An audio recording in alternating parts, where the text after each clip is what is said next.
Hello everyone and welcome back to Creation Myths. Today we are going to talk about a creationist contradiction. Today's two arguments. On the one hand, we have genetic entropy, and on the other, little or no junk DNA in the human genome. Before we get into how these arguments are contradictory, I just want to take a moment to introduce each of them on their own terms. Now, I want to be clear. Each of these arguments is wrong for their own reasons. When you just take the two of them independently, they are wrong. And I've linked a bunch of videos down below from me and other people showing why genetic entropy is wrong and why there actually is a lot of junk DNA in the human genome. But that's not the point for today. Today is all about how these two arguments are incompatible with each other. So before we get there, let's just talk about each one briefly. Genetic entropy comes from retired plant geneticist Dr. John Sanford. In 2005, he released the book Genetic Entropy and the Mystery of the Genome. And the argument he makes, the kind of model he puts together there, he says that there is just a barrage of harmful but unselectable mutations that build up in the human genome generation after generation. And eventually, too many of them build up. It has too large a cost in terms of fitness, and this will cause humanity to go extinct. Now, this supports creationism because if genetic entropy is true, then that requires a recent creation for humanity to exist. If evolutionary timeframes are accurate and humanity is 200 to 300,000 years old, and genetic entropy were true, then humanity would already be extinct. Therefore, genetic entropy shows recent creation. That's the genetic entropy argument. The junk DNA argument, or really the anti-junk DNA argument, is made by lots of creationists, and the data they use to make this argument comes from the ENCODE project and the subsequent work. And both ENCODE and kind of the follow-up projects that have been done and are still in progress were all about looking at the human genome, seeing what's there, and seeing what it does. And the ENCODE project made news in 2012 with this paper that I'm showing on screen called An Integrated Encyclopedia of DNA Elements in the Human Genome. They wrote, "These data enabled us to assign biochemical functions for 80% of the genome." Now, it turns out that's not actually true. And again, there are resources down below showing how there is actually a lot of junk DNA in the human genome. But this was a big headline-grabbing finding, and to some extent still is, even 12 years later. Some members of the ENCODE project even went further. One member of the team saying that he expects that 80% to go to 100% functionality within the human genome. Now, the way creationists use this is kind of a bank shot. The way they use the anti-junk DNA argument is to say that it's impossible for evolution to generate and maintain a genome that does not contain any junk DNA. It's impossible for evolution to make and maintain a genome that is almost 100% functional. Therefore, the human genome, being almost 100% functional, requires a creator. Okay, that's the argument that creationists use when it comes to the idea, which is wrong, that there's little or no junk DNA in the human genome. So now let's talk about the contradiction here.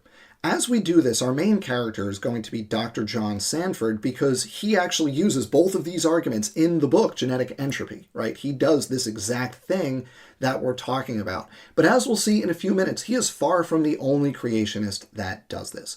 So starting with the idea that there's no junk DNA in the human genome, in his book, Genetic Entropy and the Mystery of the Genome, Sanford writes, quote, "It is becoming increasingly clear that most or all of the genome is functional." Pretty clear. He then actually, in a later edition of the book, I believe this is from the third edition of the book, he actually updates it a little bit with some of the early findings from the ENCODE project, talking about a bunch of papers that they released in 2007. Of those papers, he says, this means that the genome's functionality exceeds 100%. Most of both strands of the DNA are functional. So the message we're getting from Sanford in the book Genetic Entropy is that the genome is close to 100% functional. Dr. Sanford is also very clear in the book that genetic entropy is already affecting humans. He writes, "Every one of us is a mutant many times over. What type of selection scheme could possibly stop this type of loss of information?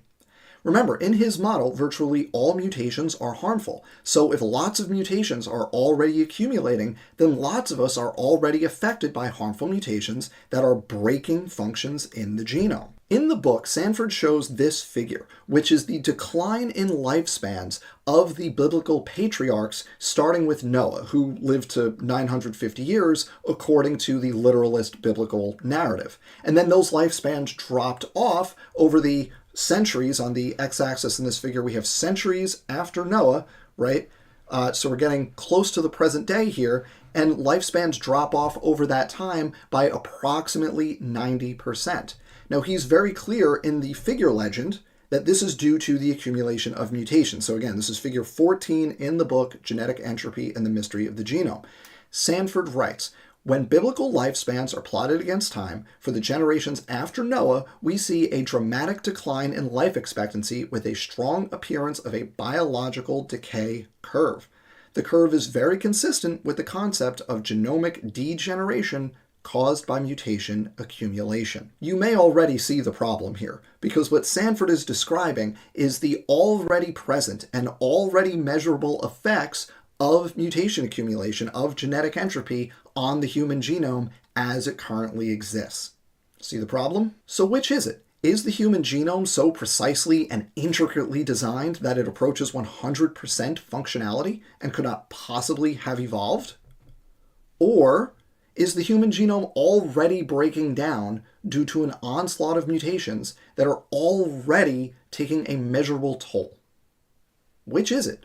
It can't be both. Both of these things cannot be true at the same time. Now, so far we've just been talking about Dr. John Sanford and how he makes this mistake in Genetic Entropy and the Mystery of the Genome. But he is far from the only creationist to fall into this trap.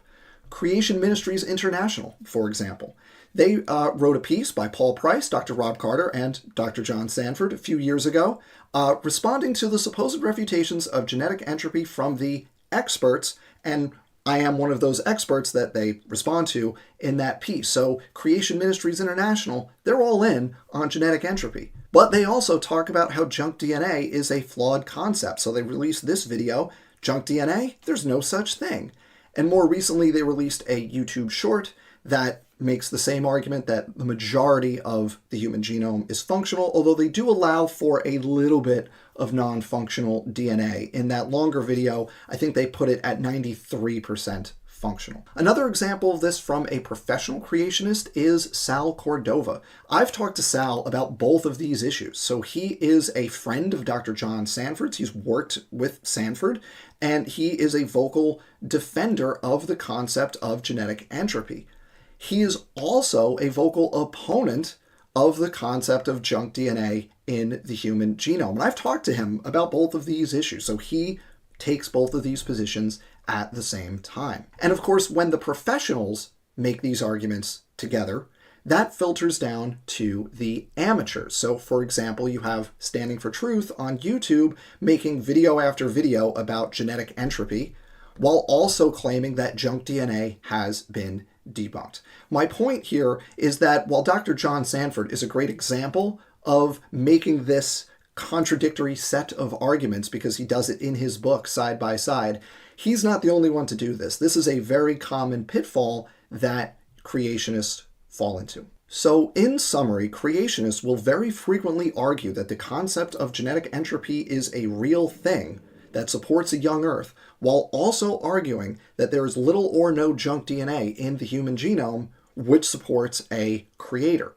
But if there's no junk DNA, there's no genetic entropy. The genome is still in its created state. And if there's genetic entropy, there's going to be junk DNA, because enough mutations have occurred that we've broken enough of the function in the genome to reduce human lifespans by about 90%, according to Dr. John Sanford. So creationists, here is my plea to you. Please pick one of these arguments and let us know which you prefer. Thank you. And thank you for watching. This has been the creation contradiction of genetic entropy and little or no junk in the human genome. Please hit the like button before you leave. Maybe leave a comment. Subscribe to the channel if you aren't already subscribed, and feel free to share this video. If you're not already a channel member, consider becoming a channel member. It's not expensive, and you get early access to pre-recorded videos like this. You'll have access as soon as they go up on YouTube instead of having to wait for the public release date. Thank you all again for watching, and don't get fooled.